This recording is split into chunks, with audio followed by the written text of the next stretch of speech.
विधिमंडळाच्या पावसाळी अधिवेशनाच्या पूर्वसंध्येला चहापानाचा कार्यक्रम पार पडला, पण नेहमीप्रमाणे आज विरोधी पक्षाने या चहापानावर बहिष्कार टाकला आहे।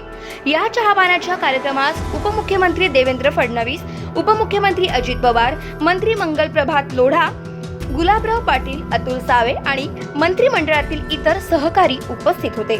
सर्व महाराष्ट्राचे उद्या होणाऱ्या पावसाळी अधिवेशनाकडे लक्ष लागले आहे। विरोधक सत्ताधाऱ्यांना कसे कोंडीत पकडणार आणि सत्ताधारी कशी उत्तरे देतील याकडेही सर्वांचे लक्ष लागले आहे। देशोन्नती न्यूज साठी यास्मिन शेख, मुंबई।